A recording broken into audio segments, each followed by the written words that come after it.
Telegram block করা number কিভাবে unblock করবেন।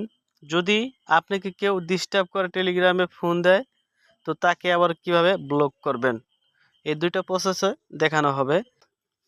তো এই যে দেখেন আর যে রায়হান, তো এই আইডিটা যদি আমরা ব্লক করি, এই আইডিতে ক্লিক করতে হইব। ক্লিক করার পর তার প্রোফাইলে একটি ক্লিক করতে হইব। এরকম আসবে। এরকম আসার পর এখানে তিনটা থ্রি ডট আপনি দেখতে পাবেন। থ্রি ডটে ক্লিক করবেন, তারপর এই যে ব্লক লেখা আছে, ব্লক ইউজার, তো এখানে আপনারা ক্লিক করবেন। তারপর এই যে দেখেন এখান থেকে আপনারা ব্লক করে দিবেন। আবারও অনেক সময় অনেক নাম্বার ব্লক করতে গেলে এখানে দুটা টিক মার থাকে। এই দুটা টিক মার যদি আপনি টিক করে যদি ব্লক করেন, একেবারে উধাও হয়ে যাবে। আর যদি এভাবে ব্লক করেন, তার আইডিটা এখানে থেকে যাবে। ঠিক আছে, এভাবে থেকে যাবে।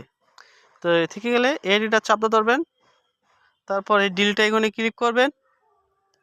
তারপর দেখবেন এই আইডিটা আপনার কন্ট্যাক্ট লিস্টে আর খুঁজে পাবেন না, ব্লক হয়ে গেছে।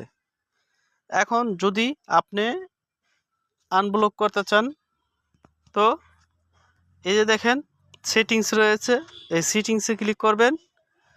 তারপর সিকিউরিটি এবং প্রাইভেসি আছে, এখানে ক্লিক করবেন।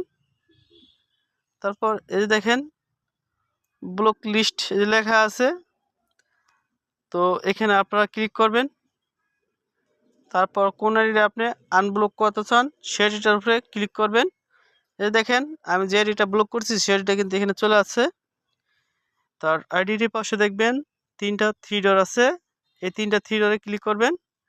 আনব্লক লেখা আছে, এই আনব্লকে ক্লিক করবেন। এই আইডিটার সাথে সাথে আনব্লক হয়ে যাবে, তার সাথে আবারও কথা বলতে পারবেন। তো সুস্থ থাকবেন, ভালো থাকবেন, আর অবশ্যই ভিডিওতে লাইক করবেন, কমেন্ট করবেন। আল্লাহ।